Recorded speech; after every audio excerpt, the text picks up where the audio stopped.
Alright guys, welcome to World Wrestling News, your number one source for WTNA Independent News. I'm your host, King Brickwall.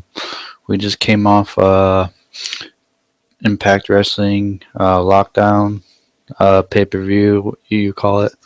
Um, yeah, it was a really good show. I thought it was good. All the matches were in lethal lockdown cages. It was very good booked. The crowd was they were in London. A great crowd, a great time to turn off. Rockstar Spud heel in his home country of the UK. Like how much more heat can you get than turning him heel there? You know what I mean? It was great. It was awesome. Um, I thought tonight's show was great. You had many good matches. Let's get into the review. Let's get into my thoughts, my opinions, my whatever. Beer money are out in the ring. The kickoff lethal lockdown impact. It was beer money versus Eric Young and Bram. What do I have to really say about this match? It was really action packed. It was really good. It was, these guys, all four of these guys have chemistry together. Beer Money is just a great tag team. Eric Young's a good heel. He's great heel. So is Bram. Eric Young is great on the mic. He's gotten better over the years. They actually make him. He's actually legit now. He's not like a joke like he used to be, like Santino. He's like a Santino of TNA. He's good now. I enjoy Eric Young's work. His heel work is just. I think he's one of the top heels in this company in TNA. But yeah, it was a good match. Your winners was Beer Money. They won with the DWI on Bram. It was a really good match. It was. I mean, what else can I say? It was just good. Overall good. Shit. It's a 5-star match in my opinion. One pretty good match. And then after they found out Madison got attacked. She had a knee injury. Somebody attacked her apparently. I guess I don't really know. I haven't really read the spoilers. Haven't read the spoilers. Anything farther than the Lethal Lockdown pay per view. EC3 comes out to the ring, sits on the steel steps. He says he'll beat Matt Hardy tonight and take his revenge. He challenges Matt Hardy to attempt to beat him in his own game. He tells Spud to come out, which Spud does. He thanks Spud for helping him, praise him, heart and courage. They shake hands. Pretty much he says to Spud, yeah, I want to thank you. He wants to praise him for his heart and courage and guts and all that. Yeah, he shows respect. Pretty much, yeah. Pretty much, yeah. Yeah, that was that promo. I thought that promo was really good. Pretty much showing respect to Spud, saying thank you for last week, thank you for helping me, blah blah blah. Your typical promo, but it was really good.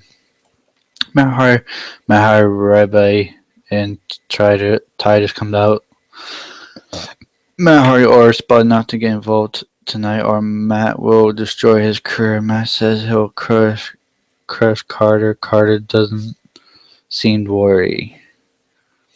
And then next we have a backstage segment with Abyss, Crazy Steve are backstage. We learn there's a dangerous side to Rosemary. The next match was Tiger Uno versus Trevor Lee for the X Division title. This was a really good match. Trevor Lee is he's a good wrestler. So is Tiger Uno. This was a good match. Your winner was Trevor Lee. Trevor Lee won with he won with his finishers. With the Fisherman Buster. That's a pretty good finisher. I like it. I think it's really good.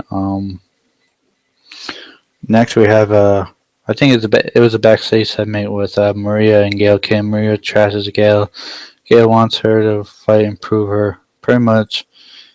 pretty much Maria says she's not worth her time, and Gail wants her to prove her wrong. I think they're trying to build up Maria versus Gail Kim later on in the next tapings probably. I wouldn't mind just seeing that because Maria's a good wrestler. Um, if you watch her wrestle in the independent scene, she wrestled for a couple of those small women wrestling promotions, and she's really good. Um, yeah. Next we see Rosemary backstage with Steve Abyss. Rosemary's mystery ex-boyfriend hints at her dark side. Pretty much, I guess Jimmy Havoc is Rosemary's ex-boyfriend. They're doing, which this is kind of good storyline. I like this. This is pretty. This is something dark and like crazy because this group right here, this group right here is just crazy with Crazy Steve, Rosemary, and Abyss. It's just these guys are just crazy and it's good. The next match was the Dollhouse versus Team. They're calling it Team Gail Kim. Okay, I thought it was the Beautiful People versus. Didn't they say the Dollhouse versus the Beautiful People? I don't know. The site is stupid sometimes, but the Dollhouse won when Jade hit the Cradle Power Driver, aka the Package Power Driver, which Kevin Steen does. Which he did in independent scene, but WWE won't let him do it because they banned power drivers in the WWE, which is stupid. It was a good match. They thought Gail thought Maria was gonna help her. She came out. Oh, she was the last one to come out, and they're like, Gail thought she's gonna help her. Nope. She shuts the door, she locks it, and she walks out with the key. Oh man, I knew Maria was gonna do that because she's known to do shit like that. You can't trust her. She she was part of the tag team in Ring of Honor where they were heels and they were just running around, beating the shit out of everybody. Yeah, you went over with the Dollhouse. Um, EC a backstage segment with EC3 and Kurt Angle. Kurt Angle says he respects EC3, what he's accomplished, and he's the face of TNA. And I agree on that. EC3 is the face of the company. In the last couple, whatever, I think it's the last couple of years, EC3 has been busting his ass. He's been working. He worked as a top heel of the company. Now he's gonna be the top baby face. I'm not even mad about that. He's great talent. And he's gonna help this company. Just help this company grow in the future. With all these young talents they got, like Trevor Lee, like Tiger Uno, like the Knockouts, like even Matt Hardy gonna help out the company. Even though people hate Matt Hardy, call him Fat Hardy, but yeah, Angle comes out. Lashley confronts him about Angle taking the belt from last year. They basically talk about last year. That when Kurt Angle took the belt from Lashley says he can beat him. Eli Drake comes out and complains about Grado or Dre disguise. Pretty much Grado has a mask now. He has a mask that he wrestled in tonight. He thinks it's a lucha libre. Next match was pretty much Grado versus Eli Drake. Your winner was Grado's. Because he climbed the cage and Eli Drake was holding onto the mask and yeah, he slipped and he fell down and yeah, they pretty much proved it was Grado's. And then backstage, Billy Corgan pretty much gets him removed from the building, pretty much saying you got fired. I understand why you come back here. You love wrestle, but you got fired. You don't have a contract here. You're fired. You were fired like a couple weeks ago. But yeah, the main event was EC3 versus Matt Hardy for the TNA World Heavyweight Championship.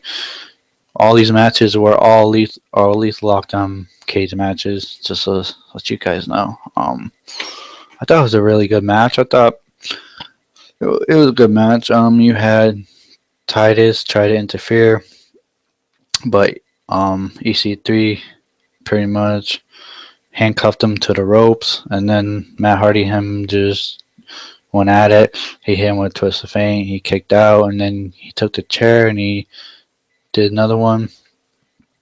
And then Matt Hardy's wife came down with a hammer, and then Spud made it look like he was gonna stop him. He opened the cage for EC3, and then he just slammed the cage on his face, and that was the heel turn. And yeah, and then Matt Hardy climbed out, and your winner was Matt Hardy, still the TNA World Heavyweight Champion. After the match, EC3 got hit with a chair. Spud took a chair and just smacked him in the face with it, pretty much. It looks like Spud is with Matt Hardy now. Looks like they're building this to a heel faction now, something almost like Immortals, like back in 2011.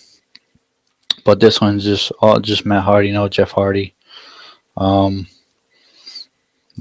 thought the show was really good, really entertaining. A lot of good wrestling matches. If I had to rate the show, I would give it 8 out of 10. I thought it was really good. I thought it was really good booked. Especially these lockdown matches. I love these cage matches. There's something different. Like, man, these are great. I can't wait to next week. See what happens. See where they go with Matt Hardy storyline and EC3. If EC3's out, if they're gonna do a kayfabe injury of him being out for a while, and then have Matt Hardy just Matt Hardy keep the title and just keep. I have a feeling EC3 is gonna get the title later on, because because I don't think this is the last time we're gonna see EC3 go for the world title. I think he's gonna try to get it again, but we'll just have to wait and see what happens on Impact in the next couple weeks. I'm excited to see what happens. I enjoy TNA. I enjoy all pro wrestling. Yeah, guys, this has been the Impact Wrestling review post show. Yeah, be sure to check me out tomorrow. I will be doing I'm gonna be doing NXT and probably Lucha. I'll try to do Lucha tomorrow too. Yeah. And I'll try to do Ring of Honor if I can. I'll try my hardest, because Ring of Honor doesn't come on until 12 a.m. for me, and I don't feel like doing a video at midnight after that show, because that show don't get over until like at least 1 o'clock. So I'll probably have that done for Thursday afternoon or something, whenever I feel like I want to do it. But yeah, guys, like I said, this was the Impact Wrestling review. You guys can follow me on Twitter at KingBrickWall. Guys, don't forget to subscribe and like this video and share it all over social media. Yeah, the main point is subscribe to my channel. I put out great wrestling content, so yeah, I'll catch you guys later. Peace.